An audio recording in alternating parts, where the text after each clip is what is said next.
সম্প্রতি আমরা আমাদের বাংলাদেশে আয়নাঘরের কথাও শুনেছি। তা আয়নাঘরে যাদেরকে টর্চার করা হয়েছে এরা যুদ্ধবন্দী? এরা তো কারাবন্দী, তাও অন্যায়ভাবে। এনফোর্স ডিসঅ্যাপিয়ারেন্স ছিল, অন্যায়ভাবে তাদেরকে গুম করা হয়েছে।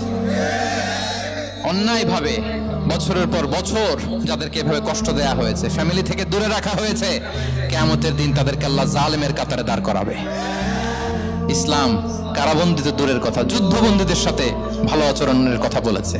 আল্লাহ বলেন ওয়ায়ুতঈমুনা আত-তাআমা আলা হুব্বিহি মিসকিনাও ওয়া ইয়াতীমান ওয়া আসীরা। বিশ্বাসীরা গরিব দুঃখীদের যেমনি খাবার খাওয়ায়, যুদ্ধবন্দীদেরও খাবার খাওয়ায়। প্রিয় ভাইরা, খুব বরকতময় একটা সময় আমরা কাটাচ্ছি। রবিউল আউয়াল মাস, এটা মিলাদুন নবীর মাস, সিরাতুন নবীর মাস, বিষ্ণু ইসলামের সিরাত আলোচনার মাস।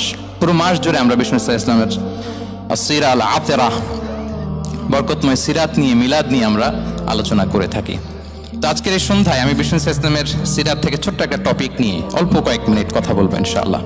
এবং আমি আশা রাখবো এখন যেমনি আপনারা ঠিক চুপচাপ নীরব হয়ে বসে আছেন মাগরিবের আজান পর্যন্ত, শেষ পর্যন্ত আপনারা ঠিক এভাবেই বসে আমাদেরকে সাহায্য করবেন, কোঅপারেশন করবেন। প্রিয় ভাইরা, যে টপিকটি আমি চুজ করেছি আপনাদের জন্য আজকের এই কনভেনশনে বা কনফারেন্সে, সেটা হচ্ছে আমাদের প্রিয় নবী বিশ্বনবী মুহাম্মদ রাসূলুল্লাহ সাল্লাল্লাহু আলাইহি ওয়াসাল্লামের আচরণ কেমন ছিল। কেমন ছিল আমার প্রিয় নবীজির আচরণ? তিনি মানুষের সাথে কেমন আখলাকে, কেমন ব্যবহার তিনি করতেন, কেমন ডিলিংস করতেন, তার ইন্টারাকশনগুলো মানুষের সাথে কেমন ছিল, তার আচরণ কেমন ছিল, এই টপিকে আমরা কথা শুনবো। আমরা যদি কোরআনকে জিজ্ঞেস করি যে কোরআন তুমি বলো তো বিষ্ণু ইসলামের আচরণ কেমন ছিল, আমার নবীর আখলাক কেমন ছিল, ব্যবহার কেমন ছিল, কোরআন খুব প্রিসাইজলি আমাদেরকে জানায় এবং বলে যে ওয়া ইন্নাকা লাআলা খুলুকিন আযীম, and verily you are on a very good standard of character। এর অর্থ হচ্ছে নবী হে, নিশ্চয়ই আপনি নৈতিক চরিত্রের সর্বোচ্চ মানের উপর প্রতিষ্ঠিত। সুবহানাল্লাহ।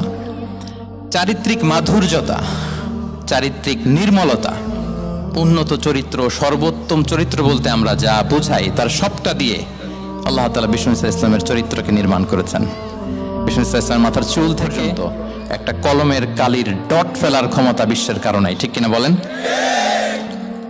এজন্য আল্লাহ বলছেন ওয়া ইন্নাকা লাআলা খুলুকিন আযীম, নৈতিক চরিত্রের সর্বোচ্চ স্ট্যাটাস, সর্বোচ্চ মানে আপনি নবী হে প্রতিষ্ঠিত। এবং তিনি বলতেন ওয়া ইন্নামা বুইসতু লিউতাম্মিমা মাকারিমাল আখলাক, আমি উত্তম আচরণের পূর্ণতা দান করার জন্য এই পৃথিবীতে এসেছি। উত্তম চরিত্রের পূর্ণতা দিতে, চারিত্রিক পূর্ণতা দিতে, বিশ্ববাসীকে উত্তম চরিত্র শিখাবার জন্য এই পৃথিবীতে এসেছি। বিষ্ণু ইসলামের চরিত্রের চাইতে সুন্দর চরিত্র এই পৃথিবীতে কারো কি হতে পারে? আমরা তো আমাদের নেতাদের চরিত্রের ব্যাপারে বলি আমার নেতার চরিত্র ফুলের মতো। আসলে কোথায় কি বলতে হবে এই সেন্সটাই আমাদের নাই। আল্লাহু আকবার। বিষ্ণু ইসলামের চরিত্রের ব্যাপারে স্বয়ং আল্লাহ তাআলা সার্টিফাই করেছেন। এবং আম্মা জান আয়েশা রাদিয়াল্লাহু তাআলা আনহাকে যখন জিজ্ঞেস করা হতো যে হে আম্মা, আপনি বলেন তো আমাদের নবীজির চরিত্র কেমন ছিল, কাইফা কানা খুলুকু রাসূলিল্লাহ, কেমন ছিল নবীর চরিত্র, সাহাবারা বড্ড আগ্রহ নিয়ে জিজ্ঞেস করতেন। তো আম্মা জান আয়েশা বলেছেন কানা খুলুকুহু আল কোরআন, বিষ্ণু ইসলামের চরিত্র ছিল কোরআনী চরিত্র।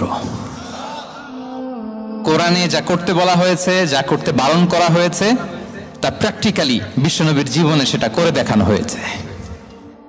এবং তিনি বলতেন ইনদামা রাসূলুল্লাহ সাল্লাল্লাহু আলাইহি ওয়াসাল্লাম ইয়ামশি আলাল আরদ কাআন্নাল কুরআন ইয়ামশি আলাইহি, বিষ্ণু ইসলাম যখন রাস্তা দিয়ে হেঁটে যেতেন as if a living Quran is walking on the street, মনে হতো একটা জীবন্ত কোরআন রাস্তা দিয়ে হেঁটে যাচ্ছে। এত সুন্দর ছিল বিষ্ণু ইসলামের চরিত্র। উনি যে নিজেই উত্তম আচরণের ছিলেন তাই নয়, তিনি সর্বোত্তম আচরণ যেন আমরা অর্জন করি এটার ব্যাপারে গুরুত্ব আরোপ করেছেন। রাসূল সাল্লাল্লাহু আলাইহি ওয়াসাল্লামকে জিজ্ঞেস করা হলো নবী হে, কোন জিনিস মানুষকে সবচেয়ে বেশি আল্লাহর জান্নাতে প্রবেশ করাবে? সুইলা রাসূলুল্লাহ সাল্লাল্লাহু আলাইহি ওয়াসাল্লাম আন আকসারি মা ইউদখিলুন নাস আল জান্নাহ, জিজ্ঞেস করা হলো নবী কোন জিনিস মানুষকে বেশি জান্নাতে ঢুকাবে? বিষ্ণু বললেন তাকওয়াল্লাহ ওয়া হুসনুল খুলুক, এক হচ্ছে আল্লাহর ভয়, আরেক হচ্ছে সুন্দর আচরণ। সুবহানাল্লাহ। তাহলে এই হাদিস থেকে বুঝলাম যারা বেশি নামাজ পড়বে তারা বেশি জান্নাতে ঢুকবে নাকি? নামাজ পড়তে পড়তে যারা কপাল কালো করে ফেলছে এরা ঢুকবে না? যারা হজ করতে করতে বড় হাজী সাহেব হয়েছে, জিকির করতে করতে হাতে 3-4টা তাসবিহ রেখেছে, তাদের কথা বলা হয়েছে? এগুলো নিঃসন্দেহে অনেক বড় আমল, কিন্তু সবচাইতে বেশি জান্নাতে প্রবেশ করাবে যে আমল, বিষ্ণু বললেন, এক হচ্ছে আল্লাহর ভয়, আরেক হচ্ছে সর্বোত্তম আচরণ। প্রিয় ভাইরা, ইসলামের মেজাজটাকে চিনে নেন, ইসলামের এসেন্সটাকে বুঝে নেন। আমরা ভালো আচরণকে গুরুত্ব দিতে চাই না। অনেক নামাজি লোক দেখবেন নামাজ পড়তে পড়তে কপালে কালো দাগ ফেলে দিচ্ছে, বাসায় বউয়ের সাথে খারাপ আচরণ করে, খিটখিটে মেজাজের, প্রতিবেশীর সাথে শুধু ঝগড়া, কলিগদের সাথে ঝগড়া, মারামারি, দুঃসম্পর্ক, এরকম আছে না? নাই বলেন, আছে না?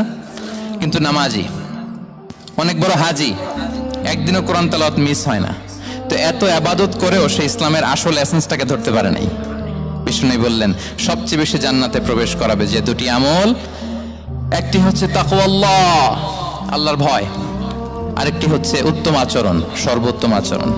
তো আমরা যেন উত্তম আচরণের অধিকারী হই, আমার স্ত্রীর সাথে যেন ভালো আচরণ করি, প্রতিবেশীর সাথে যেন ভালো আচরণ করি, ছেলে মেয়েদের সাথে যেন আমাদের অ্যাটিটিউডটা ভালো থাকে, আচরণটা ভালো থাকে, কলিগের সাথে যেন ভালো থাকে।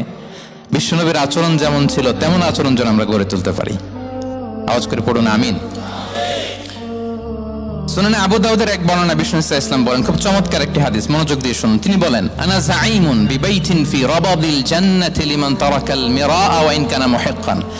আমি ওই ব্যক্তিকে জান্নাতের আঙ্গিনায় একটা ঘরের গ্যারান্টি দেই যে ব্যক্তি তর্ক করার সময় নিজে হক এটা জেনেও সে তর্ক থামিয়ে দেয়। অনেক সময় হয় না, অনেকে পায়ে পাড়া দিয়ে ঝগড়া করতে আসে, এরকম আছে না নাই? আপনি চুপচাপ দেখবেন একটা বাজে কমেন্টস করতেছে, আবার কমেন্টের নিচে কমেন্ট, আবার গালি, হ্যাঁ আছে না এরকম? বিষ্ণু বলেন, নিজে হক এটা জানার পরেও আর যাতে তর্ক না বাড়ে, যে তর্ক থামিয়ে দেয় জান্নাতের আঙ্গিনায়, তাকে আমি একটা ঘরের গ্যারান্টি দেই। ওয়াবিবাইতিন ফি ওয়াসাতিল জান্নাতি লিমান তারাকাল কাযিবা ওয়া ইন কানা মাযিহান। আর ওই ব্যক্তিকে আমি জান্নাতের মাঝখানে একটা ঘরের গ্যারান্টি দেই যে ব্যক্তি কৌতুক করার সময়ও মিথ্যা পরিহার করে। করতেছে কৌতুক, ফান করতেছে আর কি, হি ইজ কিডিং, পান করে, কৌতুক করে, কিন্তু কৌতুকের সময়ও সে মিথ্যা বলে না। জান্নাতি লিমান হাসানা খুলুকাহ। আর জান্নাতের একেবারে হাইস্ট পিক অফ প্যারাডাইস টিকে দেই যে তার আচরণটা সুন্দর করেছে, বাসভবনের গ্যারান্টি দেই। তাহলে বলেন তো, আমাদের আচরণটা সুন্দর করার দরকার আছে না নাই?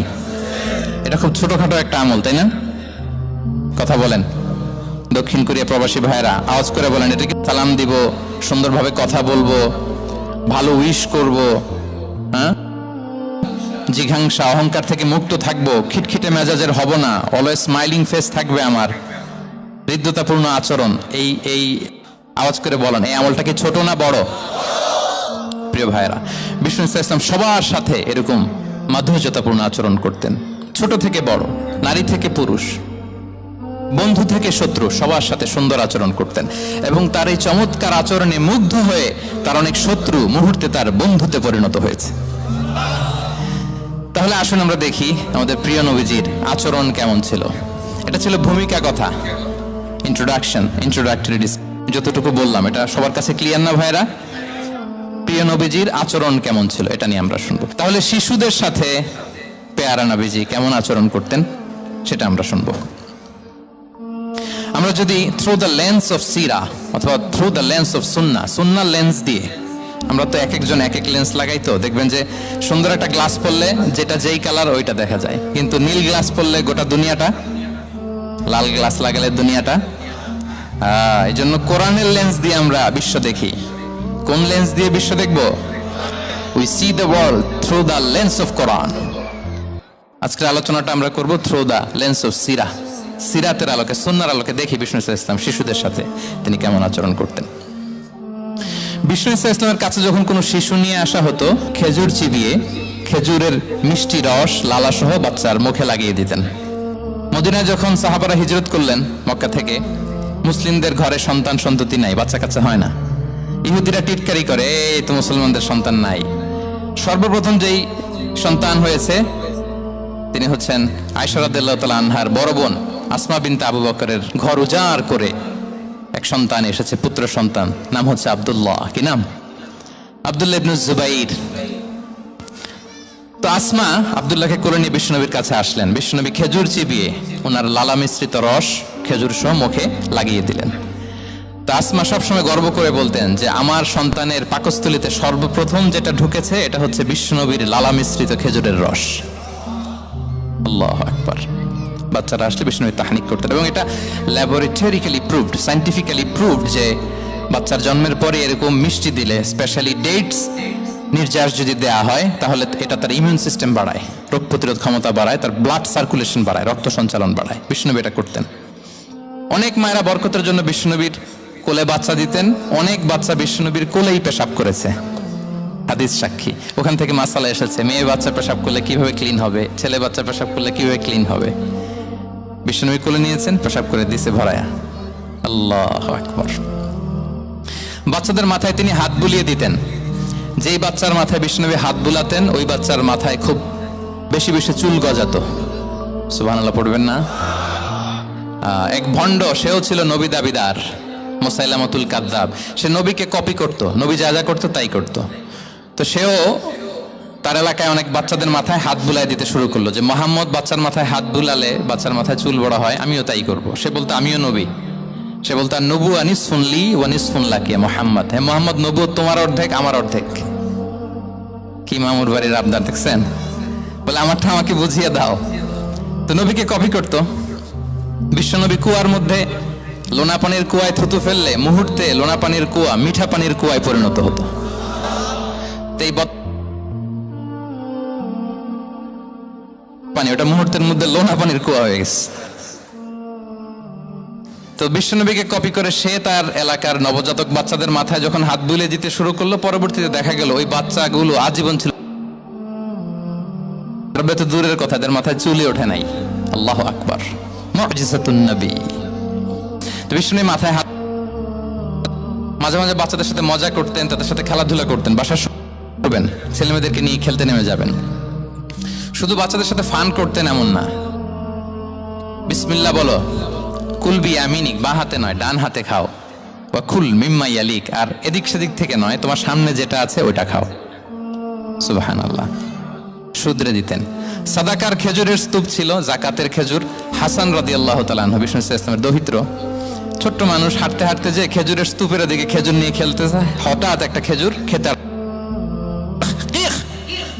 থামো থামো, ওয়াক, থু থু। আমরা এই নানা ভাই রাখো রাখো রাখো। আলা তাআলাম ইন্না লা নাকুলুস সাদাকা। নানা ভাই তুমি জানো না আমরা হাশমি খানদানের, আমরা সাদাকার মাল খেতে পারি না, আঙ্গুল ঢুকি। সুবহানাল্লাহ। এভাবে ছোট্ট বাচ্চাদের ভুলগুলো শুধরে দিতেন, কারেকশন করতেন। সুনানে নাসাইতে এসছে, কানা রাসূলুল্লাহ সাল্লাল্লাহু আলাইহি ওয়াসাল্লাম ইয়াজুরুল আনসার, তিনি যখন আনসারীদেরকে ভিজিট করতে যেতেন, ফায়ুসাল্লিমু আলা সিবিয়ানিহিম, বাচ্চাদের সালাম দেন তো নাকি? নাকি বাচ্চাদের সালামের জন্য বসে থাকেন? অনেকে মনে করে যে আমি মুরব্বী হাজী সাহেব, 80 বছর, এরকম একটা ভুল ধারণা আছে না? সালাম শুধু ছোটরা দিবে, ব্যাপারটা কি এমন না। ছোটরা বড়দের দিবে, বড়রা ছোটদের দিবে, সবাই সবাইকে দিব, ঠিক কিনা বলেন? ইনশাআল্লাহ বলেন সবাই। ওয়ায়ামসাহু বিরুসিহিম, বাচ্চাদের মাথায় হাত বুলিয়ে দিতেন। ওয়ায়াদউ লাহুম, তাদের জন্য দোয়া করতেন। তাহলে বিশ্বনবীর বাচ্চাদের সাথে আচরণ, ডিলিংস, ইন্টারঅ্যাকশন কেমন ছিল বুঝতে পেরেছেন? একবার এক নামাজে ওনার নাতিদেরকে নিয়ে হাজির হলেন, হাসান হুসাইন রাদিয়াল্লাহু আনহুমাকে নিয়ে। তো নামাজের এক সিজদায় বিশ্বনবী এমন লম্বা সময় সিজদায় পড়ে রইলেন, মাথা আর উঠান না। মুসল্লিরা তো অবাক, সাহাবারা ভাবলেন হায় রে, নবীজি অসুস্থ হয়ে গেলেন নাকি, অথবা ওহী নাজিল হলো নাকি। নামাজ শেষে সাহাবারা জিজ্ঞেস করলেন, ইয়া রাসূলুল্লাহ আপনি কি অসুস্থ হয়েছেন নাকি ওহী নাজিল হচ্ছিল? এত লম্বা সিজদা দিতে তো কখনো দেখি নাই। বিশ্বনবী বললেন, না না, কুল্লুন যালিকা লাম ইয়াকুন, কোনটাই না, বরং ওয়ালাকিন্না বিনি ইরতাহালানি, আমার নানা ভাই হাসান হুসাইন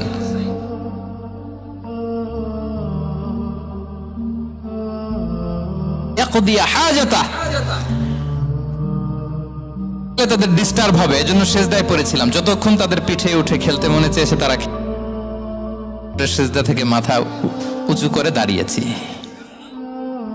কি কনসিডারেশন ছিল! আল্লাহ বিহামদি। কিন্তু আমরা কাঁধে নিয়ে খেলবো তো দূরের কথা, আমরা অনেকে বাচ্চাদেরকে মসজিদে দেখলেই রেগে যাই, আছে না নাই? অনেক মুরব্বীরা আছে মসজিদে বাচ্চা দেখতে পারে না, দেখবেন খিটখিটে মেজাজের হয়ে যায়, রিয়্যাক্ট করে। আলহামদুলিল্লাহ গত অনেক বছর ধরে বাংলাদেশে এটা নিয়ে আমরা কন্টিনিউয়াসলি বলেছি যে না, শিশুদেরকে আপনারা মসজিদে আসলে ধমক দিবেন না, ভুল করলে, আওয়াজ করলে, চিৎকার করলেও তাদেরকে বকা দেওয়া যাবে? বলেন, আজকে যদিও বকা খেয়ে মসজিদ থেকে ফিরে যায়, আর কোনোদিন মসজিদের দিকে পা বাড়াবে? ও যাবে ক্লাবে, হ্যাঁ, ও যাবে গানের কনসার্টে, আর ফেরাতে পারবেন মসজিদে? আর আসবে না। খবরদার, আপনার একটা ধমকের কারণে মসজিদমুখী কোনো শিশু যেন অন্যদিকে না যায়। বুঝাবেন যে আব্বু এটা আমাদের ইবাদত গাহ, পবিত্র জায়গা, এখানে দুষ্টামি করতে হয় না, আওয়াজ করতে হয় না, আল্লাহ তোমাকে অনেক গুনাহ দিবে। গুনার ভয় দেখালে কিন্তু বাচ্চারা আর দুষ্টামি করে না, দেখবেন, ঠিক কিনা বলেন? এই সেন্সটা তাদের আছে, এভাবে বুঝাবেন। মুসনাদে আহমদ একটা হাদিস এসছে, বিষ্ণু ইসলাম ওনার চাচাতো ভাইদেরকে নিয়ে দৌড় প্রতিযোগিতা করাতেন, লাইন ধরে দাঁড় করাতেন, আর বলতেন মান সাবাকা ইলাইয়া ফালাহু কাদা ওয়া কাদা, সবাই দাঁড়াও, দেখি কে কার আগে আমাকে দৌড়ে ধরতে পারে, যে ধরতে পারবে তাকে পুরস্কার দিব। আল্লাহু আকবার। এবং বিশ্বনবীর এই কথা শুনে সবাই দৌড়ে যে বিশ্বনবীর ঘাড়ের উপর উঠতো, বুকের উপর উঠতো, ঝাঁপিয়ে পড়তো, বিশ্বনবী সবাইকে ধরে আগলে নিতেন, প্রত্যেকের গালে চুমু খেতেন। পড়েন সুবহানাল্লাহ। এই ছিল শিশুদের প্রতি বিষ্ণু ইসলামের আচরণ। তো আমরা এরকম আচরণ করি কিনা? আমাদের আচরণটা আমাদের বাচ্চা, আমাদের আত্মীয় স্বজনের ছোট ছেলে মেয়ে, আমরা কোথাও শিশুদেরকে যদি দেখি, আমরা তাদের সাথে কিভাবে আচরণ করি, একটু মিলিয়ে নিন কার আচরণ কেমন, এরকম করেন কিনা। আমি আর জিজ্ঞেস করতে চাইলাম না, জাস্ট আস্ক ইউরসেলফ, নিজেকে জিজ্ঞেস করুন যে আমরা আমাদের বাচ্চাদের সাথে এরকম আচরণ করি কিনা। তাহলে প্রথম পয়েন্টটা ক্লিয়ার, শিশুদের সাথে বিষ্ণু ইসলামের কেমন আচরণ ছিল। এটা কি আপনাদের কাছে ক্লিয়ার হয়েছে প্রিয় ভাইরা? আপনাদের কষ্ট হচ্ছে না? হ্যাঁ, শেষ করে দিব? আরো কয়েক মিনিট শুনবেন তো? হ্যাঁ, ইনশাআল্লাহ পড়ুন সবাই। আচ্ছা, শিশুদের পাঠ শেষ, এবার দেখি বয়স্কদের সাথে, অ্যাডাল্টদের সাথে বিষ্ণু ইসলামের আচরণ কেমন ছিল, বড়দের সাথে কেমন আচরণ করতেন আমরা। আসুন দেখি। সাহাবারা তো সবচাইতে বেশি বিশ্বনবীর সঙ্গ পেয়েছেন, তাই না? বিশ্বনবীর সবচাইতে বেশি সঙ্গ পেয়েছেন কারা? আওয়াজ করে বলুন, ক্লাসের মতো কারা? সাহাবারা সবচেয়ে বেশি সঙ্গ পেয়েছেন। তাদের সাথে কেমন আচরণ ছিল? যে আয়াতটি দিয়ে আমি শুরু করেছি, আল্লাহ বলেছেন ফাবিমা রাহমাতিম মিনাল্লাহি লিনতা লাহুম ওয়ালাউ কুনতা ফাযযান গালিযাল কলবি লানফাদ্দু মিন হাওলিক। সাহাবারা বিশ্বনবীর এত ভালোবাসা পেয়েছেন, এত সুন্দর আচরণ পেয়েছেন, তারা বিশ্বনবীকে সব সময় আগলে রাখতে চাইতেন, ঘিরে থাকতে চাইতেন, তার সঙ্গ ছাড়তে চাইতেন না। পড়েন সুবহানাল্লাহ। সবসময় ঘিরে রাখতে চাইতেন। বাসায় ভাল লাগে না, বিষ্ণুনবীর কাছে চলে যেতেন। ওয়াইফের সাথে মনোমালিন্য, নবীর দরবারে চলে যেতেন। এমনকি কোন সাহাবীর পেটে যদি ক্ষুধা লাগতো, ঘরে খাবার না থাকতো, তারা বিষ্ণুনবীর কাছে চলে যেতেন। তারা বলতেন নবীর চেহারার দিকে তাকিয়ে থাকলেই আমাদের ক্ষুধা মিটে যেত। আগলে রাখতেন সবসময় বিষ্ণু ইসলামকে। আর সবসময় বিষ্ণু ইসলাম একটা স্মাইলিং ফেস নিয়ে তাদের সাথে কথা বলতেন, মুচকি হাসবেন। বিষ্ণু বলেন তাবাসসুমুকা ফি ওয়াজহি আখিকা সাদাকা, your smile to your brother it's a charity. তোমার ভাইয়ের দিকে তাকিয়ে তুমি যে মুচকি হাসো, এটা সাদাকা দেওয়ার সওয়াব কামিয়ে ফেলো তুমি। এবং সাহাবারা বলতেন মা রাআইতু আহাদান আকসারা তাবাসসুমান মিন রাসূলিল্লাহ সাল্লাল্লাহু আলাইহি সাল্লাম। বিষ্ণুবীর চাইতে বেশি কাউকে আমরা কোনোদিন মুচকি হাসি দিতে দেখিনি। মুচকি হাসেন তো আপনারা? তো গোমরা মুখ করে হাসেন, হাসেন, মুচকি হাসেন, হাসবেন। হাসতে পয়সা লাগে? হ্যাঁ, কত অন লাগে বলেন মুচকি হাসি দিতে? হ্যাঁ, আচ্ছা, লাগে। আমরা করে রাখবো কেন? আমরা কি করব? মুচকি হাসবো। রাজি আছেন? দেখবেন যিনি মুচকি হাসে তাকে সবাই পছন্দ করে, আর যিনি গোমরা মুখ থাকে তার দেখতে ভালো লাগে। আমার ভালো লাগে না, আপনাদের লাগে? লাগে? লাগে না? লাগে না। হাসি কিন্তু সংক্রামক, ইতিবাচক ভাবে সংক্রামক। আপনি হাসলে দেখবেন হেসে হেসে কথা বলে, যার সাথে বলতেছেন তার একটা হাসি। আপনি গোমরামুখ থাকলে ওই ব্যক্তিও গোমরামুখ, ঠিক কিনা বলেন? এবং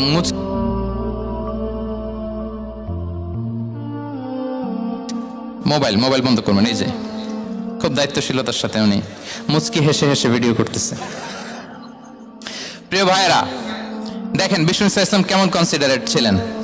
বিশ্বনবী যদি কারোর সাথে মুসাফা করতেন, ভাই একটু হাত মিলান তো, এই যে ওই লোক হাত সরানোর আগে বিশ্বনবী হাত সরাতেন না, যখন উনি হাতটা টান দিতেন তখন নবী হাত টান দিতেন। কারোর সাথে কথা বলার সময় এইভাবে আর চোখে তাকাতেন না, এইভাবে না, কথা বলতে হইলে ঘুরে তার দিকে হয়ে তাকে সম্মান দিয়ে রেসপেক্ট দিয়ে কথা শুরু করতেন। কেউ কোনো গুরুত্বপূর্ণ কথা কানে কানে বলতে চাইলে তিনি কথা শেষ না হওয়া পর্যন্ত মাথা সরাতেন না। সুবহানাল্লাহ, আসতে বলেন। আল্লাহু আকবার, আল্লাহু আকবার। একটু মিলিয়ে নেই, আসলে কি আমরা পারি এত চমৎকার আচরণ উপহার দিতে? আল্লাহ, কতটা কনসিডারেট ছিলেন দেখেন। এক বেদুইন, অক্ষর জ্ঞানহীন মানুষ, সভ্যতার ছোঁয়া তার মধ্যে লাগেনি। সে মসজিদে নববীতে ঢুকে একবার মসজিদে নববীর মাঝখানে পেশাব করা শুরু করলেন। কি করা? কোথায়? টয়লেটে। কোথায়? ইসলামের সবচাইতে দ্বিতীয় সবচাইতে পবিত্র জায়গা বিশ্বনবীর মসজিদের মাঝখানে। সাহাবারা তাকে মারতে উদ্ধত হলেন। বিশ্বনবী বললেন, দাও, থামো থামো, এই থামো থামো। কারণ প্রস্রাব করার সময়, টয়লেট করার সময় হুট করে কাউকে ধমক দেওয়া যায় না, ডাকা যায় না, দরজায় নক করা যায় না, নক করা যায় না, করলে তার ক্ষতি হতে পারে, এটা করবেন না। বিষ্ণু বললেন, দাও ওয়া হারিকু আলা বাউলিহি সাজলান মিন মা। এই রাখো রাখো, বেচারাকে পেশাব করতে দাও, করতে দাও, করতে দাও, পেশাব করতে দাও। সে পেশাব শেষ করলো। বিষ্ণু বললেন, এক বালতি পানি ঢেলে দাও। এই এক বালতি পানি বালুতে মিশে জায়গাটা পরিষ্কার হয়ে যাবে। এরপর বিষ্ণু ইসলাম বললেন, ফাইন্নামা বুইসতুম মুয়াসসিরিন ওয়ালাম তুবআসু মুআসসিরিন। তোমরা এত কঠোর হচ্ছ কেন? আল্লাহ তো তোমাদেরকে কঠোর করে পৃথিবীতে পাঠাননি, সহজপন্থী করে আল্লাহ তাআলা আমার এই উম্মতকে পৃথিবীতে পাঠিয়েছে। পড়েন সুবহানাল্লাহ। দেখেন কত চমৎকার আচরণের ছিলেন। এবং পরে লোকটাকে বুঝিয়ে বললেন, সে কালিমা পড়ে মুসলমান হয়ে গিয়েছে। আল্লাহু আকবার। এই ছিল বিষ্ণু ইসলামের ইন্টারাকশন সাহাবাদের সাথে। এবং সাহাবাদের জন্য তিনি দোয়া করতেন প্রাণ ভরে। প্রিয় ভাইরা, দোয়া চাওয়া, দোয়া করা দুটোই সুন্নাহ। প্রাণ ভরে তিনি সাহাবাদের জন্য দোয়া করেছেন। বিষ্ণু ইসলাম একবার ওয়াশরুম সেরে এসে দেখলেন কে যেন অজুর পানি রেখে গিয়েছে। জিজ্ঞেস করলেন, কে রেখেছে? বলা হলো, আব্দুল্লাহ ইবনে আব্বাস রেখে, ছোট্ট আব্দুল্লাহ। বিষ্ণু ইসলাম খুশি হয়ে গেলেন, হায় রে, সে কিভাবে খেয়াল করলো? আমি এখন ওয়াশরুম থেকে আসলেই তো আমার অজুর পানি লাগবে। খুশি হয়ে একটা দোয়া করলেন তার জন্য। তিনি বললেন, আল্লাহুম্মা ফাক্কিহহু ফিদ্দীন ওয়া আল্লিমহু তা'ওয়িল। মানে হে আল্লাহ, আপনি তাকে দ্বীনের জ্ঞান দেন এবং কোরআনের ব্যাখ্যা তারে শিক্ষা দেন। বিশ্বনবীর এই দোয়া এমন ভাবে কবুল হয়েছে, এই আব্দুল্লাহ ইবনে আব্বাস যত মুফাসসির পৃথিবীতে আসবে সকল মুফাসসিরদের সম্রাট হিসেবে আল্লাহ তাকে কবুল করেছেন। বিশ্বনবীর দোয়া তারা পেয়েছেন। উম্মে সুলাইম রাদিয়াল্লাহু তাআলা আনহা, আনাস রাদিয়াল্লাহু তাআলা আনহুকে নিয়ে আসলেন। বললেন, নবী হে, আপনি এসেছেন, আমরা যে এত খুশি মদিনাবাসী, সবাই দেখে আপনার হাতে কিছু না কিছু হাদিয়া দেয়। আমি কি দিব? কিছু দেয়ার নাই, কিছু দেয়ার নাই। আমি গরিব মানুষ, আমি আমার নার ছেঁড়া ধন, কলিজার টুকরা আনাস, আমার শিশু সন্তানটারাই আপনারে হাদিয়া দিয়ে দিলাম। খুয়াইদিমুকা আনাস। নবী হে, সে আপনার ছোট্ট কাজ করে দিবে। উদু আল্লাহ আলাহ, আপনি তার জন্য একটা দোয়া করেন। বিষ্ণু দোয়া করলেন। কি দোয়া করলেন?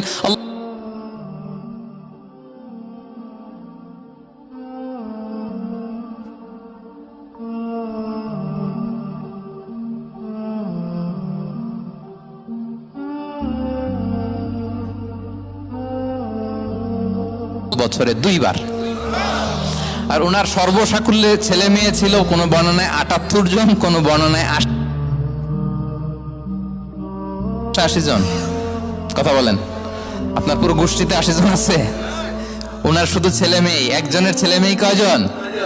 80 জন। বিশ্বনবীর দোয়া, কি ইন্টারেকশন!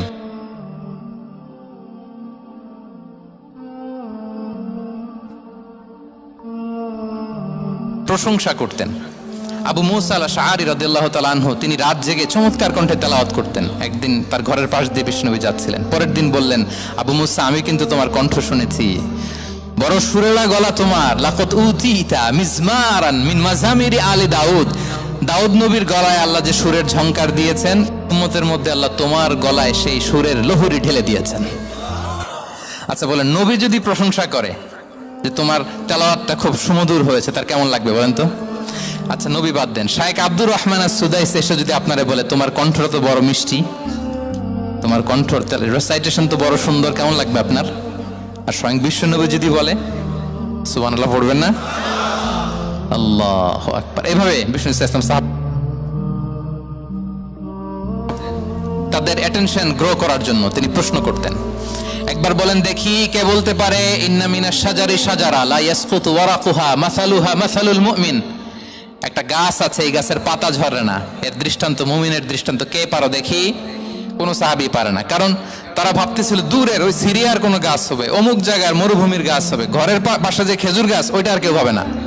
ভাবছে প্রশ্ন যেহেতু করছে, এত সহজ উত্তর হইলে তো প্রশ্ন করার কথা ছিল না। তারা এইটা বলে ওইটা বলে, ক্যাকটাস, গুলমলতা, ওই গাছ। নবী বলে না, ইন্নাহা আন-নাখলা, এটা খেজুর গাছ। কি গাছ? তো আব্দুল্লাহ ইবনে ওমর তখন খুব ছোট, তিনি মনে মনে ধরে ফেলছিলেন, কিন্তু ভয়ে বলে না। তো বাসায় যে ওমর রাদিয়াল্লাহুকে বলে, আব্বা আপনারা কেউ পারেন না, আমি তো জানতাম এটা খেজুর গাছ, তো বললা না যে? আব্দুল্লাহ বলে, আপনি পারেন না, অন্যান্য সাহাবারা বাচ্চা ছাড়া কেউ পারে না, আমি কেমনে কই? ওমর রাদিয়াল্লাহু বললেন, আজকে যদি তুমি বলতে পারতে লাল উট পেলে আরবরা যে যত খুশি হয়, আমি তার চেয়ে বেশি খুশি হয়ে যেতাম। নবীর সামনে আমার বুকটা এত বড় হয়ে যেত। আল্লাহু আকবার। দেখেন, প্রশ্ন ছুড়ে দিয়ে মনোযোগ আকর্ষণ করতেন সাহাবাদের, রসিকতা করতেন মাঝে মাঝে। রসিকতা, এক সাহাবী বলেন, ইয়া রাসূলুল্লাহ, আমার চলতে বড্ড কষ্ট হয়, আপনি যদি দয়া করে আমাকে একটা উট দিতেন, তাহলে আমি রাইড নিতাম এটার উপরে, এটা দিয়ে চলতাম, সফরের কষ্ট কমে যেত। বিষ্ণু বলেন, যাও ঠিক আছে, তোমাকে একটা উটের বাচ্চা দিব। কি দিব? সাহাবী বলেন, ইয়া রাসূলুল্লাহ, আমি চাইলাম কি আর আপনি বললেন কি? আমার তো লাগবে এমন উট যে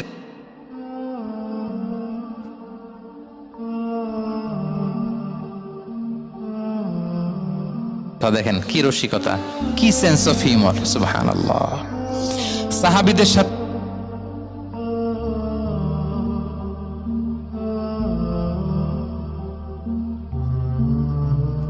পঞ্চম হিজরিতে নিজে মরুভূমির বালু খনন করে পেটে পাথর বেঁধে পরীক্ষা খনন করেছেন সাহাবীদের সাথে। ট্রুলি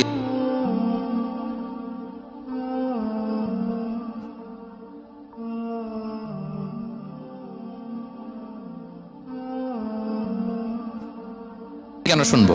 এরকম একটা মেন্টালিটি অনেকের আছে না নাই? অনেক সময় তাদের মধ্য থেকেও ভালো পরামর্শ আসতে পারে না? বলেন পারে কিনা? বিশ্বনবী দেখতেন কেউ ভালো পরামর্শ দিলে সেটা পিক করতেন, নিয়ে নিতেন। বদরের যুদ্ধে মুসলিম সৈন্যরা কোথায় ক্যাম্প,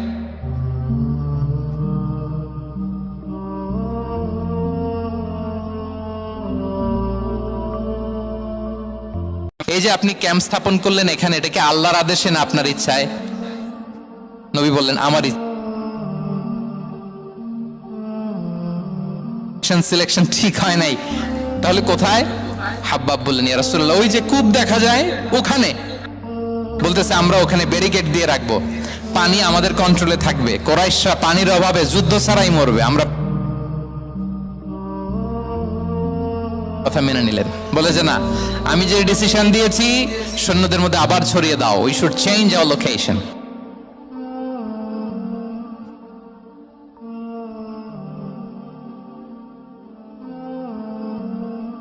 সাথে গেল, বড়দের সাথে, সাহাবাদের সাথেও গেল। আপনারা উঠতেছেন কেন ভাইয়েরা? আসর পড়েন নাই? কাজা হয়ে যাবে নামাজের জন্য।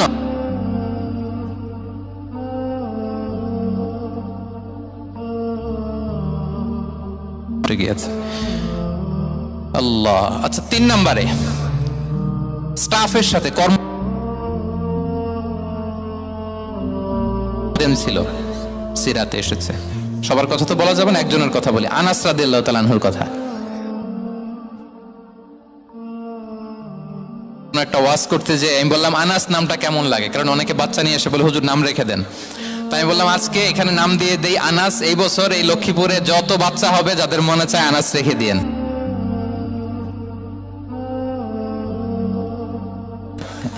অনেকে আমাকে জানাইছে ছেলের নাম কি আনাস।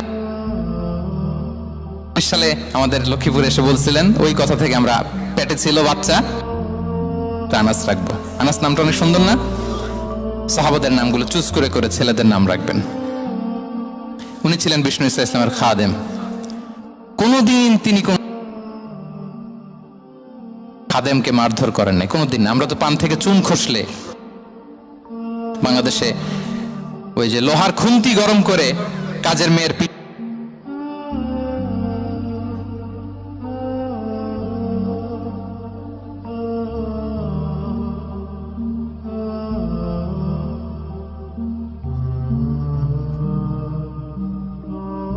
বউ তার ব্যাপারে কি বলে?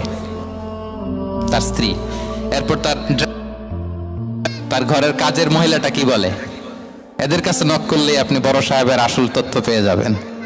কথা বুঝতে পেরেছেন? আনাস রাদিয়াল্লাহু তাআলা আনহু বলেন, খাদিমতুন নবী 10 সিনিন ফামা ক্বালা লি উফ ফামা ক্বালা লি লিমা সানা'তা ওয়ালা লিমা লা সানা'তা। আমি 1 বছর 2 বছর নয়, 10 বছর বিশ্বনবীর খাদেম ছিলাম। আওয়াজ করে বলেন তো কয় বছর? একদিনের জন্য আমার কোনো কাজে বিরক্ত হয়, উফ ইস আহারে, বিরক্ত হয়ে আমরা এগুলো বলি না? একদিনের জন্য বলে না, একদিন, একটি মুহূর্তের জন্য। এই 10 বছরে একটিবারও প্যারা নবীজি বলেন নাই, আনাস এটা কেন করলে? একবারের জন্য বলে নাই, আনাস এটা করলে না কেন? একবারের জন্য তিনি বলেন নাই। আনাস রাদিয়াল্লাহু তাআলা আনহু বলেন, একদিন একটা কাজে আমি ছোট মানুষ, জুব্বা আনতে যে ভুলে আমি মদিনার খেলতে আরম্ভ করলাম, খেলা দেখতে আরম্ভ করলাম। বাচ্চারা রাস্তায় খেলাধুলা করে না?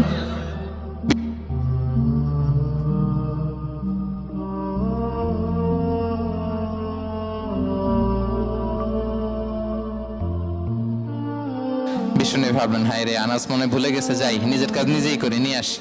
বিষ্ণু বেরোলেন, বেরোই দেখে ওই তো আনাস, আমার আনাস বাচ্চাদের সাথে খেলা দেখতেছে। আমরা হইলে কি করতাম? আমরা হইলে কি? মায়ের, ওই যে ডাইরেক্ট মায়ের। আল্লাহ, আজকে তোর একদিন কি আমার একদিন না? বিষ্ণু গেলেন, তিনিও বাচ্চাদের সাথে খেলা দেখতে শুরু করলেন, কিছুই বললেন না, শুধু আলতো হাতে আনাসের পিঠে হাত রাখলেন, ঘাড়ে আলতো হাতে। বিষ্ণুবীর হাতটা রেশমের চেয়েও সফট ছিল। হাত রাখলেন, হাত রাখাতে আনাস রাদিয়াল্লাহু তাআলা আনহু ফানাযারতু ইলাই, তিনি বললেন আমি পিছনের দিকে তাকালাম, বিষ্ণুবীর দিকে আমি তাকালাম, হঠাৎ করে দেখলাম যে বিষ্ণুনবী। তাকানোর পর পর আমি ভয় পেয়ে গেলাম, কিন্তু বিষ্ণু সাল্লাল্লাহু আলাইহি ওয়াসাল্লাম ধমকও দেয় নাই, কিরে আনাস তুই এখানে, এটাও বলে নাই। তাকালাম, ওয়া হুয়া ইয়াদহাক, তিনি একটা মুচকি হাসি দিলেন। বললেন, আনাস তোমাকে না কাজে পাঠিয়েছিলাম, এখানে কেন? আনাস বলে, ইয়া রাসূলুল্লাহ ক্ষমা করে দেন, আমি যাচ্ছি। আনাস বলে, বিশ্বনবীর সেদিনের মুচকি হাসির শাসন মরার আগের দিন পর্যন্ত আমার এই সোজা রাস্তায় রেখেছে। ভাইরা আমার, শাসন করতে জানলে পিট্টি দেয়া লাগে না, ধমক দেয়া লাগে না, মার দেয়া লাগে না। শাসন করতে জানলে একটা মুচকি হাসি দিয়ে শাসন করা যায়, ঠিক কিনা বলেন? তাহলে কর্মচারীর সাথে তার আচরণ কেমন ছিল আমরা জানলাম। এবার জানবো স্ত্রীর সাথে আচরণ। স্ত্রী, যার সাথে আমার সম্পর্ক খুবই গভীর, খুবই মজবুত, তার সাথে কেমন আচরণ ছিল?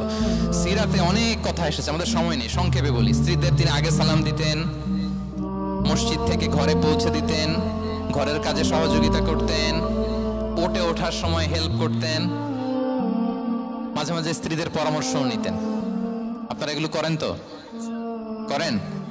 এই যে আওয়াজ নাই, পেছনে কিন্তু ভাবিরা বসে আছে, সবাই উল্টা পাল্টা বললে এখানে উইটনেস আছে, খবর আছে আজকে। এগুলো করেন? করেন? হ্যাঁ, করতে হবে, করতে হবে।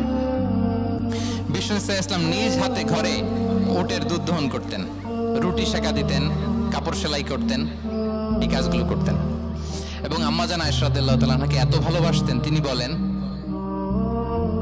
আমি গোশত খেয়ে ওইটার হাড্ডিটা রেখে দিলে বিশ্বনবী আমার খাওয়া হাড্ডিটা নিয়ে আবার চুষতে শুরু করতেন। আমি গ্লাসের যেখান দিয়ে পানি খেতাম, পেয়ালার খুঁজে খুঁজে বিশ্বনবী ওই জায়গায় ঠোঁট লাগিয়ে পানি খেতেন। মাইমুনা রাদিয়াল্লাহু তাআলা আনহা বলেন যে আমি আর বিশ্বনবী এক বালতি থেকে মগ দিয়ে পানি নিয়ে দুজনে গোসল করেছি। সুবহানাল্লাহ, একটু আস্তে বলেন। আল্লাহু আকবার, কি চমৎকার আচরণ। এবং স্ত্রীদের নিয়ে তিনি সফর করতে বেরোতেন। একবার রাত্রিবেলা বিষ্ণু সাল্লাল্লাহু আলাইহি ওয়াসাল্লাম এবং আম্মা জান আয়েশা রাদিয়াল্লাহু তাআলা আনহা, বিষ্ণু বলেন চলো তো আমরা একটু দৌড় দেই, এক্সারসাইজ হয়ে যাবে। দুইজনে দৌড় দিলেন। তখন আম্মা জান আয়েশা রাদিয়াল্লাহু তাআলা আনহা একটু স্লিম ছিলেন, তো দৌড়ে বিশ্বনবী পিছে পড়ে গেলেন, আম্মা জান আয়েশা ফার্স্ট হয়ে গেলেন, আগে চলে গেলেন। বড্ড খুশি, উনি বিশ্বনবীকে হারিয়েছেন। আবার অনেক বছর পরে, তখন সময়ের ব্যবধানে আম্মা জান আয়েশা একটু হেলদি হয়ে গিয়েছেন, আগের মতো আর চিকন নেই। আবার বিশ্বনবী কোনো এক রাতে বললেন, আয়েশা চলো আজকেও একটু এক্সারসাইজ করি, দৌড় দেই। দুজন মিলে দৌড় দিলেন। আজকে বিশ্বনবী আর আম্মা জান আয়েশাকে চান্স দেন নাই, তিনি জোরে দৌড়ে আম্মা জান আয়েশাকে রানার আপ করে দিলেন, উনি ফার্স্ট হয়ে গেলেন। এরপর কি বললেন জানেন? সুনান আবু দাউদের হাদিস, তিনি বললেন ইয়া আয়েশা হাযিহি বিতিলকা সাবকা। দেখেন বিশ্বনবী মনে রাখছেন, নোটে রাখছেন। বিশ্বনবী বললেন আয়েশা, ওই যে এত বছর আগে কোন এক রাতে মরুভূমিতে দৌড়ে আমাকে হারাইছিলা, আজকে ওইটার বদলা নিয়ে নিলাম। তিলকা সাবকা, ওইটার বিনিময়ে এটা। ওই দিন তুমি জিতছিলা, আজকে তোমার উপর আমি জিতে গেলাম। আল্লাহু আকবার। কি হৃদ্যতা ছিল, কি সম্পর্ক ছিল স্ত্রীর সাথে। তাই বলে মনে করবেন না যে কোনো মনোমালিন্য হতো না, হতো।